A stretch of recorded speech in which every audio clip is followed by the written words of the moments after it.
Sa tindi ng damang init, hindi lang tao ang apektado, kundi pati na yung mga alagang hayop. Ang diskarte ng ilan kung paano sila mapepreskohan, alamin sa pagtutok ni Von Aquino. Nangihina at nagkakaubot-sipon na ang ilang alagang aso sa bayan ng Aglipay sa Quirino. Ang isang fur parent nga na barangay chairman namatayan ng alaga. Nung una ko siyang nakita, sir, baba yung buntot niya, tapos yung bunganga niya naglalakad na parang hilo na naglalaway-laway. Tapos nung 2 araw na, sir, nahiga na. Nahiga na yung aso, sir. Tapos nagtatahol-tahol na siya, parang nagmamakawan na siya. Tapos?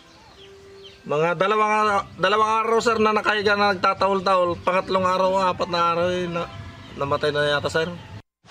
Maaga namang isinilong ng ilang magsasaka ang kanilang mga kalabaw. Pinapaliguan din sila ng husto.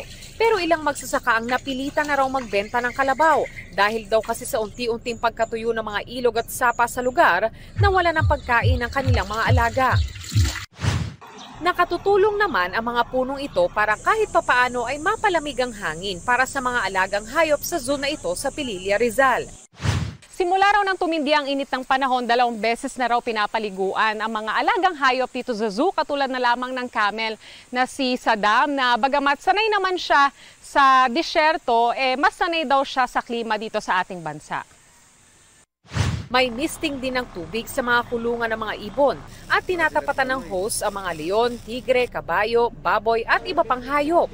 Ang orangutan ngang ito naginhawaan sa malamig na tubig na iniabot sa kanya. Sinisigurado namin na yung mga tubig nila puno lagi, tapos binibigyan namin sila ng vitamins para pampalakas ng katawan nila. Kine-check up sila twice a month dito.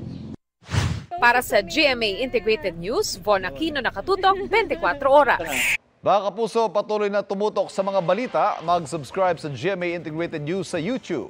Sa mga kapuso abroad, samahan niyo kami sa GMA Pinoy TV at www.gmanews.tv.